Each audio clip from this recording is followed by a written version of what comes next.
ओम नमः शिवाय। हर हर महादेव। भोलेनाथ की कृपा आप सभी भक्तों पर हमेशा बनी रहे। आइए सुनते हैं श्रावण मास महात्म्य 12वां अध्याय। ईश्वर बोले, हे ब्रह्मपुत्र, अब मैं स्वर्ण गौरी का शुभ व्रत कहूँगा। यह व्रत श्रावण मास में शुक्ल पक्ष में तृतीया तिथि को होता है। इस दिन प्रातःकाल स्नान करके नित्य कर्म करने के अनंतर संकल्प करें और 16 उपचारों से पार्वती तथा शंकर जी की पूजा करें। इसके बाद शिव जी से प्रार्थना करें, हे देव आइए, हे जगतपते, मैं आपसे प्रार्थना करता हूँ। हे सूर्यसत्तम, मेरी इस की गई पूजा को आप स्वीकार करें। इस दिन भवानी पार्वती की प्रसन्नता और व्रत की पूर्णता के लिए दंपतियों को 16 वायन प्रदान करें और द्विश्रेष्ठ की प्रसन्नता के लिए मैं यह वायन प्रदान करता हूँ, ऐसा कहें। चावल के चूर्ण के 16 पकवानों से 16 बाँस की टोकरियों को भरकर तथा उन्हें वस्त्र आदि से युक्त करें और पुनः 16 द्विज दंपतियों को बुलाकर इस प्रकार कहते हुए प्रदान करें, व्रत की संपूर्णता के लिए मैं ब्राह्मणों को यह दे रहा हूँ।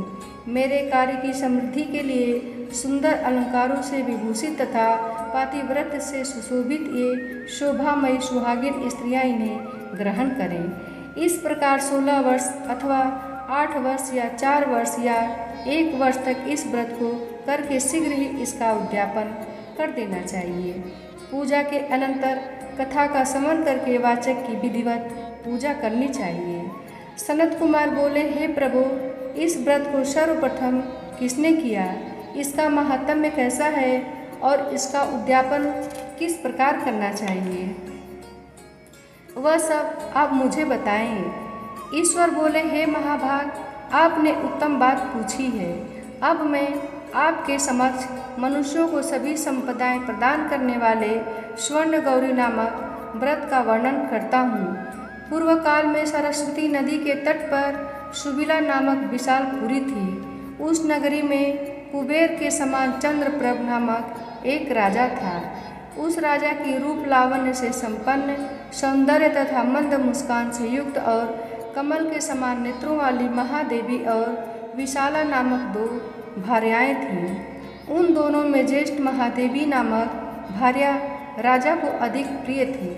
आखेट करने में आसक्त मन वाले वे राजा किसी समय वन में गए और सिंहों, शार्दूलों, शूकरों, वन्य भैंसों तथा हाथियों को मारकर प्यास से आकुल होकर उस घोर वन में इधर उधर भ्रमण करते रहे।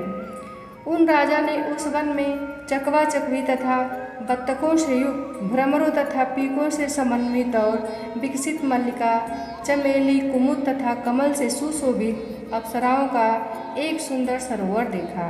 उस सरोवर के तट पर आकर उसका उत्तम जल पीकर राजा ने भक्तिपूर्वक गौरी का पूजन करती हुई अप्सराओं को देखा। तब कमल के समान नेत्रों वाले राजा ने उनसे पूछा, आप लोग यह क्या कर रही हैं? इस पर उन सब ने कहा, हम लोग स्वर्ण गौरी नामक उत्तम व्रत कर रही हैं। यह व्रत मनुष्यों को सभी प्रकार संपदाएं प्रदान करने वाला है। हे नृपश्रेष्ठ, आप भी इस व्रत को कीजिए। राजा बोले, इसका विधान कैसा है और इसका फल क्या है, मुझे विस्तार से यह बताएं। तब वे सभी स्त्रियां बताने लगीं, हे राजन, यह स्वर्ण गौरी नामक व्रत श्रावण मास के शुक्ल पक्ष में तृतीया तिथि को किया जाता है। इस व्रत में भक्तिपूर्वक अत्यंत प्रसन्नता के साथ पार्वती तथा शिव की पूजा करनी चाहिए। पुरुष को 16 तारों वाला एक डोरा दाहिने हाथ में बांधना चाहिए। स्त्रियों के लिए बाएं हाथ में या गले में इस डोरे को बांधना बताया गया है। तब संयत चित्त वाले राजा ने भी उस व्रत को संपन्न करके 16 धागों से युक्त डोरे को अपने दाहिने हाथ में बांध लिया। उन्होंने कहा, हे देव देवी से मैं इस डोरे को बांधता हूँ, आप मेरे ऊपर प्रसन्न हो और मेरा कल्याण करें। इस प्रकार देवी का व्रत करके वे अपने घर आ गए। उनके हाथ में डोरा देखकर ज्येष्ठ रानी महादेवी ने पूछा और सारी बात सुनकर अत्यंत कुपित हो उठी। इसके बाद ऐसा मत करो, मत करो। राजा के इस प्रकार कहने पर भी उसने उसे तोड़कर बाहर एक सूखे पेड़ के ऊपर फेंक दिया। उस डोरे के स्पर्श मात्र से वह वृक्ष पल्लवों से युक्त हो गया।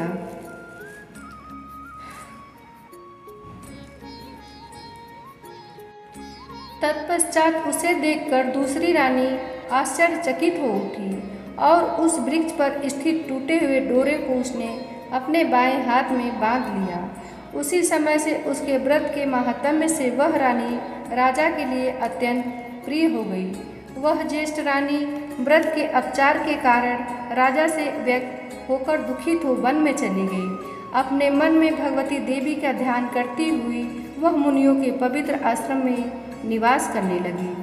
कहीं कहीं श्रेष्ठ मुनियों के द्वारा यह कहकर आश्रम में रहने से रोक दी जाती थी कि हे पापिनी, अपनी इच्छा के अनुसार यहाँ से चली जाओ। इस प्रकार घोर वन में इधर उधर भ्रमण करती हुई वह अत्यंत खिन्न होकर एक स्थान पर बैठ गई।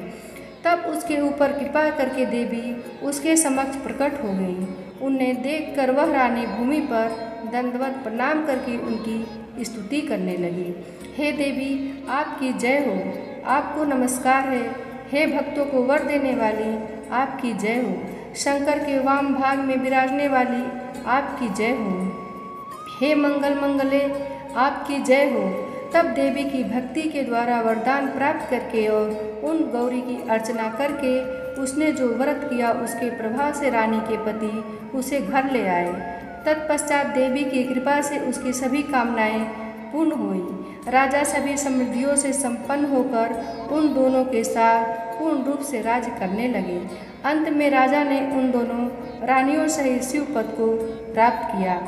जो स्वर्ण गौरी के इस उत्तम व्रत को करता है वह मेरा तथा गौरी का अत्यंत प्रिय हो जाता है और विपुल लक्ष्मी प्राप्त करके तथा भूलोक में शत्रु समूह को पराजित कर शिव जी के विशुद्ध लोक को जाता है। हे सनत कुमार, अब आप दत्तचित्र होकर इस व्रत के उद्यापन की विधि सुनिए। चंद्रमा तथा तारा बल से युक्त शुभ तिथि तथा शुभ वार में एक मंडप बनाकर उसके मध्य में अष्टदल कमल के ऊपर धान्य रखकर उस पर एक कुंभ स्थापित करें।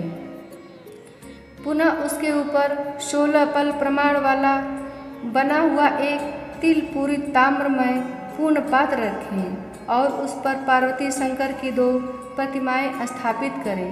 शिव जी की प्रतिमा श्वेत वर्ण के 2 वस्त्रों तथा शुक्ल वर्ण के यज्ञोपवीत से सुशोभित हो।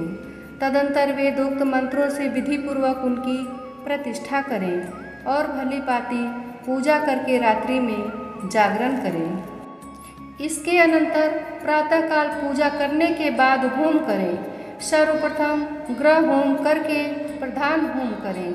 हवन के लिए यव मिश्रित तिल घृत से पूर्ण रूप से सिक्त होना चाहिए। 1000 अथवा 100 आहुति डालनी चाहिए।